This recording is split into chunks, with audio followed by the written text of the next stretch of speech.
Hello students, स्वागत है आप सभी का टीचिंग प्लेटफॉर्म बाई किरण पे। तो जैसा आप सभी को पता है कि इसका जो जीके जीएस है एलटी ग्रेड का फर्स्ट पेपर, उसकी भी प्रैक्टिस स्टार्ट हो गई है। इसकी फर्स्ट प्रैक्टिस करवा दी है मैंने और सेकंड प्रैक्टिस जो है वो आज होगी। तो ये सेकंड प्रैक्टिस जो है मैंने इसमें 30 प्रश्न लिए हुए हैं। फर्स्ट प्रैक्टिस में तो नहीं थे, लेकिन इसमें 30 क्वेश्चन हैं जो मैं आज कराऊंगी और ये 30 क्वेश्चन बहुत ही इम्पॉर्टेंट है। मेरे पास कुल 50 है प्रैक्टिस सेट। तो मैं एलटी ग्रेड का जब तक पेपर नहीं हो जाता तब तक मैं प्रैक्टिस सेट देती रहूँगी, है ना। जितना भी हो सकेगा उतना मैं कराऊंगी पेपर तक।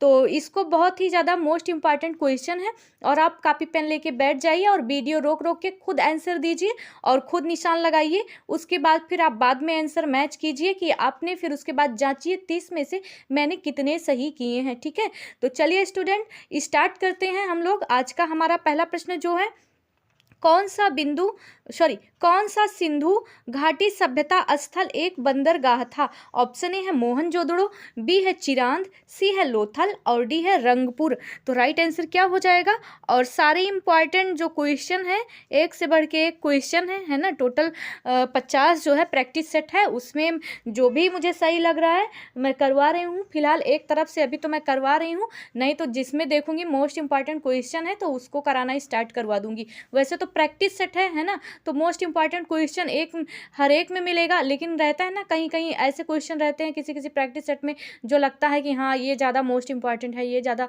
तो जो सही लगेगा वो मैं कराऊंगी। अगर पेपर मतलब अभी और नज़दीक आ जाने दीजिए, फिर अभी तो एक तरफ से मैं लेके चल रही हूँ, नहीं तो एक एक अभी दे रही हूँ, बाद में दो दो प्रैक्टिस सेट मैं करवाने लगूंगी। एक 10 बजे चलता है, एक शाम को कर दूंगी। तो चलिए इसका राइट आंसर क्या होगा। कौन सा सिंधु घाटी सभ्यता स्थल एक बंदरगाह था। तो राइट आंसर इसका क्या हो जाएगा, कौन सा था। तो इसका राइट आंसर हो जाएगा ऑप्शन नंबर सी, इसका राइट हो जाएगा, है ना। लोथल, लोथल जो है सिंधु घाटी सभ्यता का एक बंदरगाह था। Right answer option number C हो जाएगा। नेक्स्ट देखिए क्वेश्चन, देखिए तराइन के द्वितीय युद्ध जो हुआ था 1192 में हुआ था ईस्वी में किसने किसको पराजित किया था। क्या पृथ्वीराज ने मोहम्मद गौरी को हराया था, या फिर महमूद गजनवी ने पृथ्वीराज को हराया था। और सी ऑप्शन जो दिया गया वो दिया गया पृथ्वीराज ने महमूद गजनवी को हराया था। और डी है मोहम्मद गौरी ने पृथ्वीराज को हराया था। तो राइट आंसर क्या हो जाएगा, तराइन के द्वितीय युद्ध में किसने किसको पराजित किया था। तो इसका राइट आंसर क्या हो जाएगा। तो इसका right answer option number D हो जाएगा। ठीक है, ऑप्शन नंबर डी हो जाएगा, मोहम्मद गौरी ने पृथ्वीराज को हराया था। Right answer option number D हो जाएगा। चलिए नेक्स्ट क्वेश्चन देखते हैं। देखिए नेक्स्ट क्वेश्चन, 1527 ईस्वी में महाराणा सांगा एवं बाबर के मध्य खनावा का युद्ध किस जिले में हुआ। ऑप्शन ए है भरतपुर में हुआ, बी है दौसा में हुआ, सी है अलवार में हुआ और डी है उदयपुर में हुआ। तो राइट आंसर क्या हो जाएगा, किसके किसके बीच 1527 में महाराणा सांगा और बाबर के बीच पूछा जा रहा है। महाराणा सांगा, और ये भी क्वेश्चन याद कर लीजिए, नहीं तो ऐसे भी पूछा जा सकता है कि जो खनावा का युद्ध हुआ था वो कब हुआ था, ये क्वेश्चन बन सकता है ना। तो 1527, देखिए दो क्वेश्चन बना है इससे। खनावा का जो युद्ध हुआ था वो 1527 में हुआ था, और ये जो खनावा का युद्ध था, खानवा का युद्ध, ये हम कह सकते हैं किसके किसके बीच हुआ था, महाराणा सांगा एवं बाबर के मध्य हुआ था। किस जिले में हुआ था ये पूछा गया है। तो इसका राइट आंसर क्या हो जाएगा, तो इसका राइट आंसर हो जाएगा ऑप्शन नंबर ए, है ना, भरतपुर में हुआ था। ऑप्शन नंबर ए इसका राइट हो जाएगा। कहाँ हुआ था, तो भरतपुर में हुआ था। देखिए आपका 3 क्वेश्चन बन चुका है। चलिए नेक्स्ट देखिए, ये क्वेश्चन आप देखिए जो पूछा जा रहा है कि राजा राम मोहन राय से संबंधित नहीं थे। कौन संबंधित नहीं थे, राजा राम मोहन राय से संबंधित नहीं थे पूछा गया है। सती निषेध, या फिर बी है विधवा पुनर्विवाह, या फिर सी है अंग्रेजी प्रोत्साहन, या फिर डी है संस्कृत शिक्षा। राइट आंसर क्या हो जाएगा, 4 का राइट आंसर बताइए। राजा राम मोहन राय, उसके बाद यहाँ पे होना चाहिए था राय, यहाँ पे डैश डैश होना चाहिए था, से संबंधित नहीं थे। तो कौन सा संबंधित नहीं था, तो राइट आंसर हो जाएगा ऑप्शन नंबर डी, है ना, संस्कृत शिक्षा इसका राइट आंसर हो जाएगा, है ना। संस्कृत शिक्षा जो है वो संबंधित नहीं था। राइट आंसर 4 का ऑप्शन नंबर डी हो जाएगा। चलिए 5 नंबर का क्वेश्चन देखिए। देखिए 5 नंबर का क्वेश्चन जो पूछा गया है, इनमें से कौन सा ग्रह कठोर सतह वाला नहीं है? ऑप्शन ए है मंगल ग्रह, बी है बृहस्पति ग्रह, सी है शुक्र ग्रह, डी है बुध ग्रह। राइट आंसर क्या हो जाएगा? इनमें से कौन सा ग्रह कठोर सतह वाला नहीं है?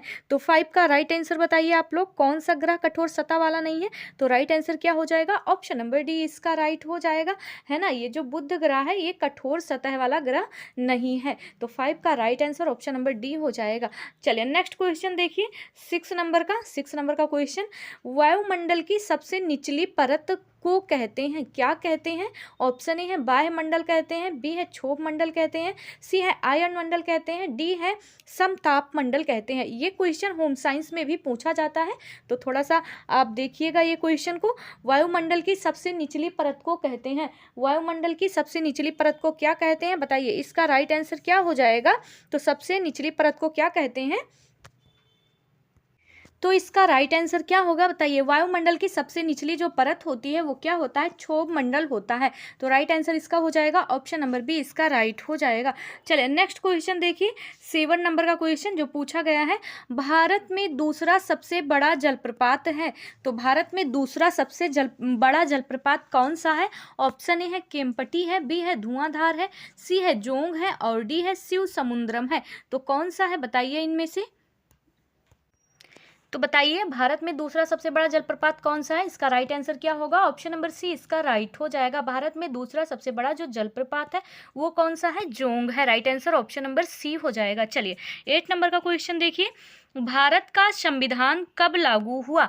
तो भारत का जो संविधान है, चलिए नेक्स्ट क्वेश्चन देखेंगे, लेकिन इसको एक बार फिर से देख लेंगे। देखिए ये वाला क्वेश्चन देखिए, इसमें जोंग नहीं होगा, इसका राइट आंसर हो जाएगा ऑप्शन नंबर डी शिव समुद्रम हो जाएगा। ठीक है, इसका right answer option number D हो जाएगा। चलिए नेक्स्ट देखिए, भारत का संविधान कब लागू हुआ? तो बताइए इसका राइट आंसर क्या होगा? चलिए बताइए इसका राइट आंसर क्या होगा? भारत का संविधान कब लागू हुआ?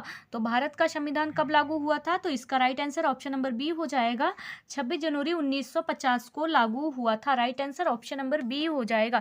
चलिए नेक्स्ट क्वेश्चन देखिए 9 नंबर का, राज्यसभा के सभापति का कार्य कौन निभाता है?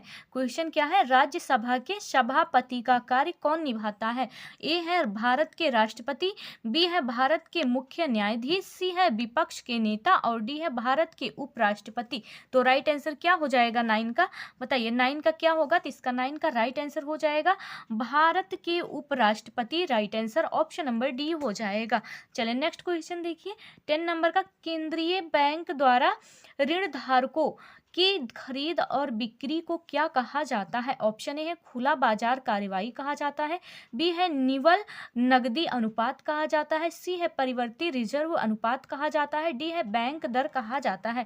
तो 10 का राइट आंसर क्या हो जाएगा इसका? तो ऑप्शन नंबर ए इसका राइट हो जाएगा, खुला बाजार कार्यवाही कहा जाता है। ठीक है, ऑप्शन नंबर ए इसका राइट हो जाएगा। चलिए नेक्स्ट क्वेश्चन 11 नंबर का देखेंगे, झूलन गोस्वामी किससे संबंधित हैं? ऑप्शन ए है फुटबॉल से संबंधित है, बी है क्रिकेट से संबंधित है, सी है बैडमिंटन से संबंधित है और डी है तीरंदाजी से संबंधित है। तो ये इसका राइट आंसर क्या होगा? जो झूलन गोस्वामी है किससे संबंधित है? तो इनका राइट आंसर हो जाएगा ऑप्शन नंबर बी, क्रिकेट से संबंधित है। ऑप्शन नंबर बी इसका राइट हो जाएगा। चलिए 12 नंबर का क्वेश्चन देखिए, तितली किसकी रचना है? ऑप्शन ए है जयशंकर प्रसाद की है, बी है आर्य रामचंद्र शुक्ल की है, सी है श्याम सुंदर दास जी की है या फिर आचार्य महावीर प्रसाद द्विवेदी जी की है। तो राइट आंसर क्या हो जाएगा? तितली जो रचना है वो किसकी है? तो right answer option number A हो जाएगा, जयशंकर प्रसाद की है। ऑप्शन नंबर ए इसका राइट हो जाएगा। चलिए नेक्स्ट क्वेश्चन देखेंगे 13 नंबर का। देखिए अंतरराष्ट्रीय मानक पद्धति जिसे हम कहते हैं एसआई की 7 मूलभूतियां राशियों में से 2 हैं, कौन से हैं? ए है बल तथा द्रव्यमान है, बी है समय तथा विद्युत आवेश है, सी है द्रव्यमान तथा समय है और डी है वेग तथा समय है। तो राइट आंसर इसका क्या होगा? इसका right answer option number C हो जाएगा, अंतरराष्ट्रीय मानक पद्धति एसआई जिसे कहते हैं कि 7 मूलभूत राशियों कौन सी हैं? तो द्रव्यमान तथा समय इसका राइट हो जाएगा। नेक्स्ट क्वेश्चन देखेंगे 14 नंबर का क्वेश्चन देखिए, गामा किरणें प्रयुक्त की जाती हैं। तो गामा जो किरणें हैं किसके लिए प्रयुक्त की जाती हैं? कैंसर के इलाज के लिए, खाद्य पदार्थों को सुरक्षित रखने के लिए, बी सी है कीटाणुओं को नाश करने के लिए, डी है उपर्युक्त सभी के लिए। तो 14 का राइट आंसर हो जाएगा ऑप्शन नंबर डी, उपर्युक्त सभी के लिए जो गामा किरणें हैं वो प्रयुक्त की जाती हैं। Right answer option number D हो जाएगा। चलिए नेक्स्ट क्वेश्चन देखेंगे 15 नंबर का, मोनोजाइट किसका अयस्क है? ऑप्शन ए है जर्कोनियम का है, बी है थोरियम का है, सी है टाइटेनियम का है और डी है लौह का है। तो इसका राइट आंसर क्या होगा? मोनोजाइट जो है वो क्या है? थोरियम है ना, थोरियम अयस्क है। तो 15 का right answer option number B हो जाएगा। नेक्स्ट क्वेश्चन, चलिए नेक्स्ट क्वेश्चन देखेंगे 16 नंबर का, डिप्थीरिया रोग का प्रमुख लक्षण है। डिप्थीरिया रोग का प्रमुख लक्षण क्या है? ऑप्शन ए है गले से रुधिर बहना है और बी है उच्च तापमान है और सी है दम घुटना है और डी है भुजाओं का कंपन है। तो जो डिप्थीरिया है, डिप्थीरिया रोग का प्रमुख लक्षण क्या होता है? तो इसका ऑप्शन नंबर सी राइट हो जाएगा, दम घुटना। ठीक है, राइट आंसर 16 का ऑप्शन नंबर सी हो जाएगा। नेक्स्ट क्वेश्चन देखिए 17 नंबर का क्वेश्चन, मछलियों के यकृत तेल में किसकी प्रचुरता होती है? ऑप्शन ए है विटामिन ए की होती है, बी है विटामिन सी की होती है, सी है विटामिन डी की होती है या डी है विटामिन ई की होती है। तो राइट आंसर इसका क्या होगा? जो मछली है उसके तेल में क्या पाया जाता है? तो मछलियों के तेल में, मछलियों के यकृत के तेल में, है ना, जो मछली का होता है यकृत, उसमें विटामिन डी पाया जाता है। तो राइट आंसर इसका ऑप्शन नंबर सी हो जाएगा। और ये क्वेश्चन आपको बहुत अच्छे से आता होगा क्योंकि हमारे होम साइंस से भी रिलेटेड है। चलिए नेक्स्ट क्वेश्चन देखिए उत्तर प्रदेश में उर्दू प्रशिक्षण एवं अनुसंधान केंद्र कहाँ स्थित है? ऑप्शन ए है बाराबंकी में है, बी है बरेली में है, सी है रामपुर में है और डी है लखनऊ में है। तो इसका राइट आंसर क्या हो जाएगा? उत्तर प्रदेश में उर्दू प्रशिक्षण एवं अनुसंधान केंद्र कहाँ स्थित है? तो ऑप्शन नंबर डी इसका राइट हो जाएगा, लखनऊ में स्थित है। Right answer option number D हो जाएगा। चलिए नेक्स्ट क्वेश्चन देखेंगे 19 नंबर का क्वेश्चन देखिए, उत्तर प्रदेश में ढोला लोकगीत निम्नलिखित में से कहाँ प्रचलित है? तो जो ढोला लोकगीत है वो कहाँ प्रचलित है? तो जो ढोला लोकगीत है सहारनपुर कानपुर में प्रसिद्ध है, या फिर आगरा मेरठ में, या फिर इलाहाबाद कानपुर में, या फिर डी है गोरखपुर जौनपुर में प्रसिद्ध है। तो राइट आंसर क्या हो जाएगा? इसका बी राइट हो जाएगा, आगरा और मेरठ में प्रसिद्ध है ये जो ढोला लोकगीत है। तो इसका राइट आंसर क्या होगा? 19 का राइट आंसर बी हो जाएगा। चलिए नेक्स्ट क्वेश्चन देखेंगे 20 नंबर का क्वेश्चन देखिए, नागरिकों, चलो थोड़ा सा छोटा कर दे रही हूँ। देखिए, नागरिकों के लिए उचित दामों पर कारगर संचार उपलब्ध कराना डैश का मर्म और लक्ष्य है। भारतीय, ऑप्शन देखिए, भारतीय दूरसंचार नीति 2001, भारतीय दूरसंचार नीति 1999, भारतीय दूरसंचार नीति 2004, भारतीय दूरसंचार नीति 1995। तो राइट आंसर क्या हो जाएगा? 20 का राइट आंसर क्या होगा? बताइए। 20 का right answer option number B हो जाएगा, भारतीय दूरसंचार नीति 1999। D is the right answer, sorry B is the right answer. चलिए नेक्स्ट देखेंगे 21 नंबर का, निम्नलिखित राष्ट्रीय उद्यानों को, है ना, इसको देख लीजिए, ऑप्शन दिया गया लेकिन आएगा नहीं क्वेश्चन, बहुत छोटा दिखेगा।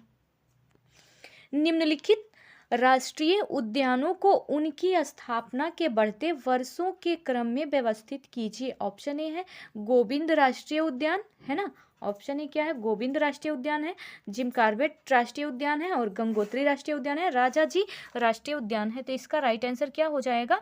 21 का राइट आंसर क्या होगा? तो 21 का right answer option number C हो जाएगा। ठीक है, ऑप्शन नंबर सी हो जाएगा जो नीचे दिया गया है। तो मैं बता दूं इसका राइट आंसर क्या होगा। सबसे पहले हो जाएगा जिम कॉर्बेट नेशनल पार्क, 1 ये हो जाएगा, है ना, जिम कॉर्बेट नेशनल पार्क के बाद हो जाएगा गोविंदपुर राष्ट्रीय नेशनल पार्क, 2 नंबर पे ये हो जाएगा। उसके बाद 4 नंबर पे हो जाएगा राजा जी राष्ट्रीय उद्यान, ये 3 नंबर पे हो जाएगा। और 4 नंबर पे हो जाएगा आपका ये गंगोत्री राष्ट्रीय उद्यान, है ना। तो क्या हो जाएगा गंगोत्री राष्ट्रीय उद्यान, तो इसका राइट आंसर क्या होगा 2 हो जाएगा। 2 के बाद क्या होगा 2 हो जाएगा, 2 के बाद 1 हो जाएगा, 1 के बाद 4 हो जाएगा और 4 के बाद 3 हो जाएगा। ठीक है, इस देख लीजिए राइट आंसर यही होगा 2 1 4 3। तो ये देखिए ऑप्शन नंबर सी है ना, ये दिया गया है, इसका देख लीजिए ऑप्शन नंबर सी दिया गया है। देखिए ऑप्शन नंबर सी इधर दिया गया है नीचे, देख लीजिए। देखिए ठीक है, अभी देख लीजिए थोड़ा सा आप लोग। चलिए नेक्स्ट चलते हैं, नेक्स्ट क्वेश्चन की ओर। देखिए 22 नंबर का क्वेश्चन, महिला कल्याण को सुनिश्चित करने हेतु वर्ष 1992 में स्थापित संस्था थी। ऑप्शन ए है राष्ट्रीय महिला आयोग, और सी है महिलाओं के लिए प्रशिक्षण कार्यक्रम, और बी है राष्ट्रीय महिला कोष, और डी है स्वावलंबन योजना। तो राइट आंसर क्या हो जाएगा, महिला कल्याण को सुनिश्चित करने के लिए वर्ष 1992 में स्थापित संस्था कौन सी थी। तो 22 का राइट आंसर क्या हो जाएगा, ऑप्शन नंबर ए इसका राइट हो जाएगा, राष्ट्रीय महिला आयोग, है ना। यही स्थापित संस्था थी 1992 में। तो ऑप्शन नंबर ए इसका राइट हो जाएगा। चलिए नेक्स्ट क्वेश्चन देखेंगे, है ना। और ये क्वेश्चन आप लोग देख लीजिए, आप लोगों का मन करे तो आप लोग स्क्रीनशॉट ले लीजिए, क्योंकि मैं नहीं बताऊंगी। और क्योंकि जो चीज़ मुझे खुद बहुत अच्छे से नहीं आता तो मैं आपको कैसे बताऊं, तो आप लोग इसका स्क्रीनशॉट ले लीजिए। अगर आप लोग को आता है तो आप लोग बाद में इसे हल कर लीजिएगा। ठीक है, ये आपका 23 नंबर का क्वेश्चन है। अगर आपने स्क्रीनशॉट ले लिया हो तो आगे बढ़ें। चलिए स्क्रीनशॉट ले लीजिएगा और आप लोग खुद से हल कीजिएगा। देखिए 24 नंबर का ये क्वेश्चन है ना। मैथ नहीं था तो उसमें फिर, लेकिन फिर भी इसमें मैथ था तो मैं इसलिए लेके चली आई हूँ।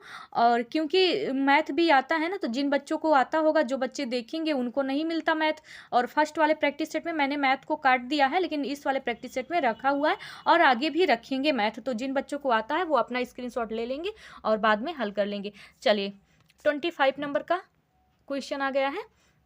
देखिए 25 नंबर का क्वेश्चन देखिए, यदि किसी गोले का पृष्ठीय क्षेत्रफल घटाकर उसके क्षेत्रफल का 9वां हिस्सा किया जाता है तो उसकी त्रिज्या कितनी हो जाएगी, है ना। बताइए इसका राइट आंसर क्या होगा। ओह क्वेश्चन नहीं दिख रहा। चलिए ये भी फिलहाल आपका जो है ये आपका क्वेश्चन है और मैथ का ही है, तो इसका भी स्क्रीनशॉट ले लीजिए और आप लोग बाद में देख लीजिएगा, कर लीजिएगा जिनको भी आता है। देखिए 26 नंबर का क्वेश्चन, इसको भी आप लोग स्क्रीनशॉट ले लीजिए, आप लोग करिएगा। चलिए 27 नंबर से क्वेश्चन जो स्टार्ट हो रहा है ना। 4 क्वेश्चन ऐसे थे, 4 या 3 क्वेश्चन ऐसे थे जो मैथ के थे। तो वो तीनों क्वेश्चन मैंने आपको दिखा दिया है। आप लोगों का मन करे तो स्क्रीनशॉट लेके जिनको भी आता है वो अपना कर लेंगे, वीडियो रोक के भी हल कर सकते हैं। तो चलिए 27 से अब आगे मैथ नहीं है। तो पुस्तक द ईयर फायर के लेखक कौन है। ऑप्शन ए है सिद्धार्थ लूथरा है, और बी है रोहिंटन एफ नरीमन है, और बी है BN श्री कृष्णा है, डी है आजाद कौल है। तो राइट आंसर क्या हो जाएगा, 27 का राइट आंसर क्या होगा, तो ऑप्शन नंबर बी इसका राइट हो जाएगा। 27 का द ईयर फायर के लेखक जो हैं रोहिंटन एफ नरीमन है, तो ऑप्शन नंबर बी इसका राइट हो जाएगा। चलिए नेक्स्ट क्वेश्चन देखेंगे।